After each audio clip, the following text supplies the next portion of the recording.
Hello everyone, কেমন আছেন সবাই? আশা করি প্রত্যেকে ভালো আছেন।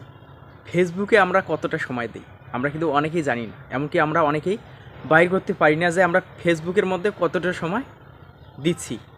এটা কিন্তু ফেসবুক সাধারণত অ্যানালাইসিস করে যাচ্ছে।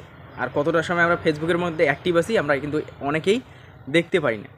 তো কিভাবে বাহির করবেন আপনার সেই কাঙ্ক্ষিত ওয়াচ টাইম সিস্টেমটা, তো এখন আপনাদেরকে স্ক্রল করে দেখিয়ে দিব হোম স্ক্রিনে ভিডিও শেয়ার মাধ্যমে। তো দেখে নেওয়া যাক। আপনাদের ফেসবুক পেজ অথবা প্রোফাইল হয়ে থাকলে আপনারা সেমভাবে চলে আসবেন। তো এখানে আসবেন অ্যাট ফার্স্ট, এখানে এসে আপনারা যখন ক্লিক দিবেন তখন আপনাদের মধ্যে এমনটি চলে আসবে। তখন স্ক্রল ডাউন করবেন। ডাউন করার পর এখানে দেখা যাচ্ছে যে সিটিং অপশনটা রয়েছে। এই সিটিং অপশনের মধ্যে ক্লিক করে দিবেন। তো সিটিং অপশনের মধ্যে যখন ক্লিক করে দিবেন তখন আপনাদের মধ্যে এমনটি আসবে। আপনারা সামান্য একটু স্ক্রল আপ করবেন।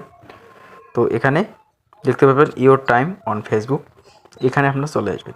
তো এখানে চলে আসার পর এখানে দেখতে পারবেন অনেক কিছু দেখতে পারবেন। যেহেতু আমি সি ওর টাইম, তো আমি কতটুকু যখন সি টাইমের মধ্যে ক্লিক করে দেবেন তখন আপনাদের মধ্যে ঠিক এমনটি চলে আসবে। তো আপনারা কীরকম সময় দিচ্ছেন এখানে দেখতে পাচ্ছেন 2 ঘন্টা 53 মিনিট অ্যাভারেজ।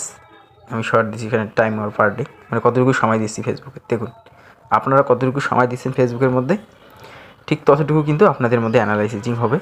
তো কীভাবে আপনারা সময় দিচ্ছেন ঠিক সেভাবে কিন্তু আপনার মধ্যে সব কিছু দেখাবে এখানে।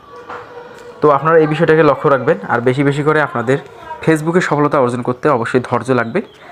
ধৈর্যর পাশাপাশি আপনাদেরকে কন্টিনিউসলি ভিডিও আর পাশাপাশি পোস্ট, পিকচার এরকম কিছু আপলোড দিয়ে যেতে হবে। তো এইভাবে আপনারা সময় মেনটেন করে সব কিছু গুছিয়ে নেবেন। তো কীভাবে সময় বের করবেন সেই প্রসেসটা কিন্তু আপনাদেরকে হোম স্ক্রিনের মধ্যে তুলে ধরলাম। তো আপনারা এই বিষয়টি ক্লিয়ার হবেন, সব থেকে বেস্ট হবে। বন্ধুরা, আপনাদের কাছে ভিডিওটি কেমন লাগলো? ভিডিওটি যদি আপনাদের কাছে ভালো লাগে, এমনকি ভালো মনে হয়, অবশ্যই ভিডিওটি আপনাদের টাইমলাইনে এমনকি আপনাদের ফ্রেন্ড সার্কেলের মধ্যে শেয়ার করে দিবে।